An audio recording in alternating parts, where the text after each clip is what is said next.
Hey guys, MasaeAnela here, and welcome back to another episode of The Legend of Zelda Majora's Mask 3D.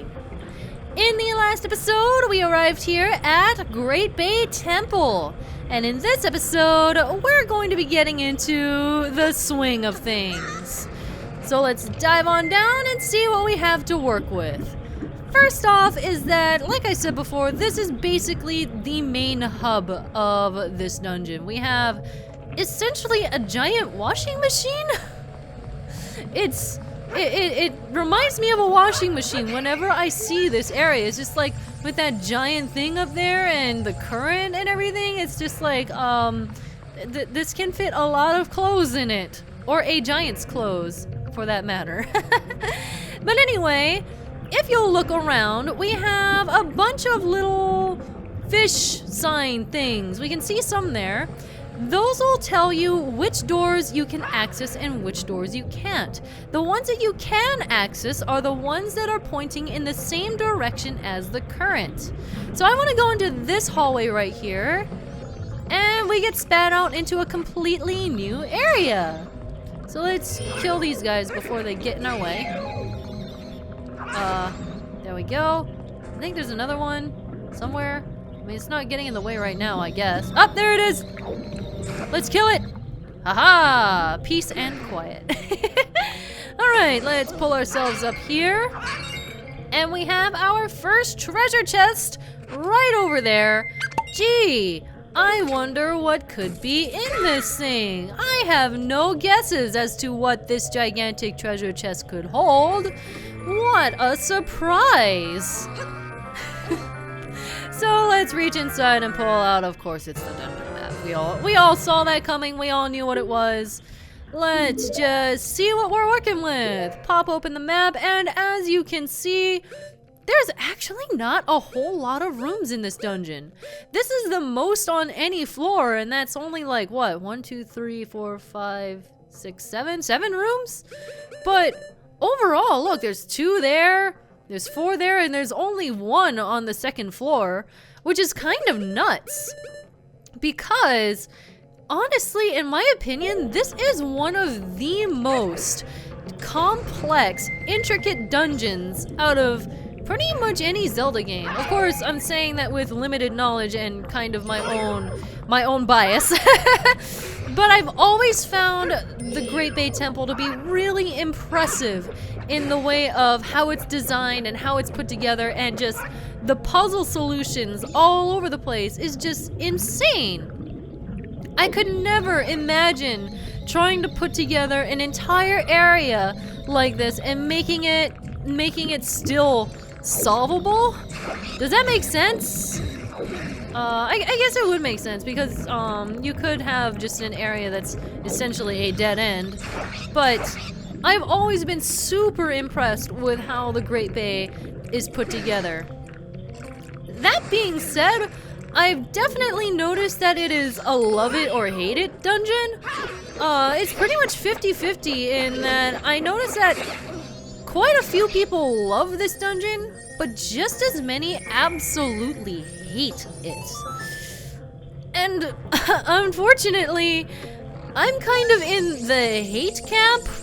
I'm sorry, I just praised it, and I will always stick by that this is definitely one of the most impressive dungeons, but I just don't find it very fun to play. This is just one of those dungeons that I look at it and I'm like, oh no, it's this dungeon again. Great, I guess I have to take care of this now, you know? It's one of those things where I know I have to play it and I have to get through it to experience the game and whatever, but it's not something that I particularly am excited about whenever I do decide to play through Majora's Mask. Kill everything. Everything's dead. Everything is dead. Sweet. So, and it doesn't help that I'm not a huge fan of the aesthetic. The 3DS version is actually a lot better because they put a splash of color into pretty much everything, and I got blown up in the face just now. Yes, that improves my opinion of this dungeon. But the 3DS version really does put a colorful spin on everything here, which I definitely appreciate. We have the reds, we have the blues, we have lights coming from everywhere. Whereas if I remember correctly, the Nintendo 64 version was just kind of dull and kind of dingy and felt really dark and depressing. This is definitely something that I can say is hugely improved here, and I do like it a lot better in that respect. Also, we have the compass, now we can see everything. But, I don't know, it's still, the fact that I find this place really confusing still stands. Whenever I play through this, I have a super hard time playing through this area without looking at a guide of some sort. It's just super confusing. I don't know how many ways I can word that. But I remember that when I was a kid, I used to just dedicate an entire cycle to this area. And when I say an entire cycle, I mean I would start on day 1 and I'd probably end on day 3 at the end of the day. Which maybe I'm just not the most directionally inclined. In fact, a lot of you already know that about me, that I just am not great with directions. But it's just the fact that you can't access everything all at once, and you have to switch the currents. I know I would switch the currents back and forth several times and like look for all of these switches, and I'd be super confused because I would have no idea what the frick I'm doing. It was just an unfortunate thing in that it's not a dungeon that really jives with me all that much. Okay, I wanna go up there, but that being said, I do still hugely praise this dungeon in the way— ow, that looked painful! Did you see that? He just went like belly up at that head bonk that he just got. But yeah, I will definitely reiterate that this is absolutely a well-designed dungeon. I just don't find it fun. It's a chore to me. And it doesn't help— okay, it doesn't help that I don't care for the whole mechanical aesthetic either. A lot of people complain about the water temple in Ocarina of Time, but to me, at least there, I feel like I'm in a really cool environment and I can just enjoy the scenery. Here, it just kind of puts me on edge. That's just me though. Head in here and the door locks behind us. Gee, I wonder what that means. We go around, there's a giant drain here, which is weird. Okay, it's very dingy. Speaking of dingy, look at all these pipes, or lack of pipes for that matter. Look up and we have the most judgmental eye that you will ever see. I find it funny that we can just look at it staring ominously at us. No, phone, don't do that. How dare you while I'm recording, thank you. We have to actually look at it with the camera or else it won't work. And we have ourselves a Miniboss. This is Wart. And he kind of looks like a Wart too. Honestly, for this fight, I just like to tank the hits right here. I just spin attack all over the place, and we have more than enough hearts to play around with, so I just like to spin around, kill everything all at once. But alternatively, you can pull the hook shot off and just slash them one at a time like this. This also works. You can get them down with an arrow, like so. And also, you can use bombs, you can use fire arrows, you can use whatever you like, honestly. But I kind of like to take this route just because it's satisfying. Is that weird that I find this a little bit satisfying? It's like bubble wrap. This is like the Zelda version of bubble wrap right here. Okay, I think a lot of them are dead now. So now what we want to do is aim right for that eye. It will knock off a few of the bubbles like this, or maybe that was just the fire arrow kind of catching some of them. Yeah, it's just a fire arrow. Hey man, no, get over there. And after the third hit, he sheds basically all of his bubbles. and they'll kind of slowly come at you. But, oh, I just hurt him with my sword. I did not know you could fight him like that. Hey man. It's a singular wart. Once you've gotten rid of the spheres that shield the main body, you can attack the eye. Can I do this? Holy moly, are you serious? I've never beaten him with a spin attack before. It took 2 hits. Gilded sword OP? Maybe a little bit? Okay, well, pro tip, you can use the gilded sword for basically that entire fight, except for shooting it in the eye in the first place. So we have the ice arrow now. Now we can freeze enemies and objects. Nice. So we are well on our way with our elemental arrows. Where can I put this? I kind of want to organize this a little bit. Yes, let's put it there. Requires magic power to use, unless you're me and you stuffed your face with milk. These arrows freeze the target.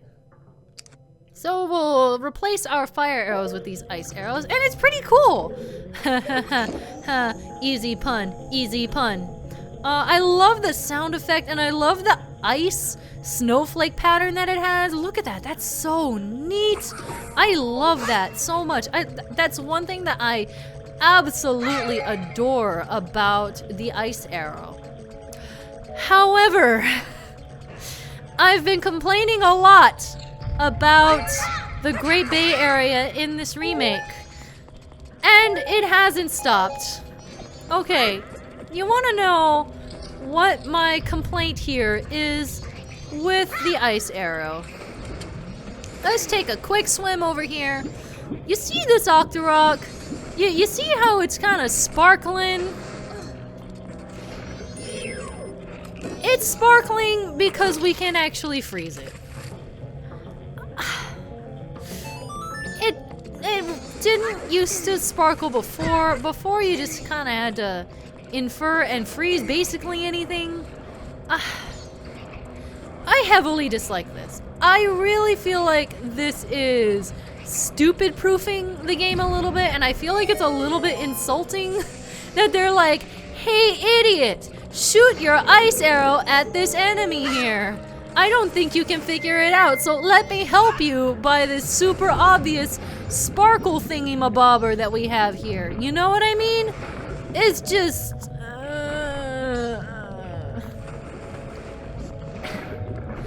I know that I've been complaining a lot about the Great Bay area in general, and this is the wrong exit. But honestly, I feel like the Great Bay area specifically has suffered a lot in this remake. This remake really kind of trashed the Great Bay, and I wish I could say otherwise, but well, you'll see to what extent I mean in a little bit. Okay, I'm trying to remember which one it is that I want to go into right here. I think I'm trying to remember. I think maybe I sink down. No, that's the one that I went in before. Okay, I do believe that we go through this one. We've already been through this one, but if I'm remembering correctly, let me see. Yes. Okay, I got this right. I'm doing okay. Kind of wanted to kill those off just so that they don't bother me. Go all the way up here, and now this is where my disdain for the ice arrows start. You see those little sparkles? Do you see that?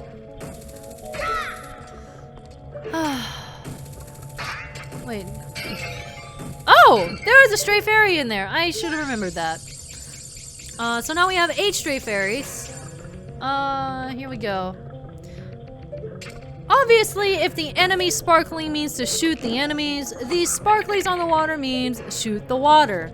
However, You can't shoot anything else. I hate this. Oh my goodness. I used to love making little ice bridges and going all over the freaking place, but why is it that only these sparkly spots freeze? That makes no freaking sense. It's a freaking ice arrow. It hits water, it freezes. What, is this water right here somehow more freezable than the other water? I have no freaking clue, but I despise this. This is probably one of my least favorite changes next to the Zora mask. I just feel like that's so insulting. Like, what? I couldn't figure out that, yes, I use the ice arrow to make a bridge. Do you have to spell it out for me? Just like, hey, idiot, you go through this door by using the ice arrow. And this too. This sparkles, and therefore, it's an ice arrow thing. I'm just like, I'm so not about this change. This change is just like, I'm sorry. I'm sorry. I know, I'm complaining a lot, but I just really don't like some of the changes that they made to this area. Like, why did they change Great Bay so much? Great Bay was... Okay, I did mention that this dungeon confused the heck out of me, and that does make it less confusing, I guess.